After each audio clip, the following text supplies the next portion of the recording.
স্বামী চলে যাওয়ার পর আমার জীবনটা হঠাৎ করে বদলে গেল। যে মানুষটা সারা জীবন আমার হাত ধরে পাশে ছিল, সে একদিন না ফেরার দেশে চলে গেল। তিনটা ছেলে মানুষ করলাম কত কষ্ট করে, না খেয়ে থেকেছি, নিজের শখ ত্যাগ করেছি শুধু ওদের মানুষ করার জন্য। কিন্তু স্বামী মারা যাওয়ার কয়েক মাস পর বুঝতে পারলাম আমি আর এই বাড়ির মা নয়, আমি যেন একটা দায়িত্ব। বড় ছেলে একদিন বলল, মা তুমি 1 মাস আমাদের কাছে থাকো, তারপর মেজো ভাইয়ের কাছে যাবে। মেজো ছেলে বলল, মা তারপর আবার ছোট ভাইয়ের কাছে। আমি চুপ করেছিলাম, কারণ মা হয়ে সন্তানের মুখের উপর কিছু বলতে পারিনি। তারপর শুরু হলো আমার নতুন জীবন। 1 মাস বড় ছেলের বাড়ি, 1 মাস সেজো ছেলের বাড়ি, 1 মাস ছোট ছেলের বাড়ি। আমি যেন মানুষ নয়, যাত্রাপালার অভিনেত্রী মতন এই বাড়ি থেকে ওই বাড়ি ঘুরে বেড়াচ্ছি। কোথাও আমার নিজের একটা ছোট্ট ঘর নেই, কোথাও আমার জন্য আলাদা করে কেউ অপেক্ষা করে না।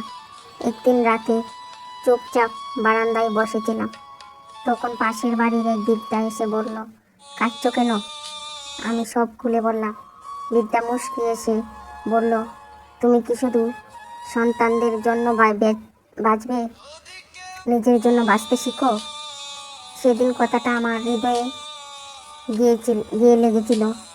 পরদিন সকালে আমি 3 ছেলেকে ডেকে বললাম, তোদের আমি অনেক ভালোবাসি, কিন্তু আর এভাবে বাড়ি বাড়ি ঘুরে থাকতে চাই না। আমি নিজের মতন করে বাঁচবো। ছেলেরা অবাক হয়ে গেল।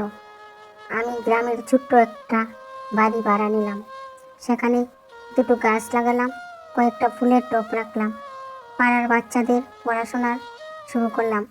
ধীরে ধীরে আমার জীবন আবার সুন্দর হতে লাগলো। মানুষ আমাকে সম্মান দিতে শুরু করলো।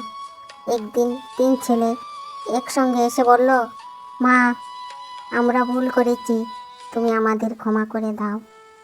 আমি এসে বললাম, মা কখনো সন্তানদের উপর রাগ করে রে, কিন্তু একটা কথা মনে রাখিস বাবারা, বাবা মা বোঝা নয়, তারা আশীর্বাদ।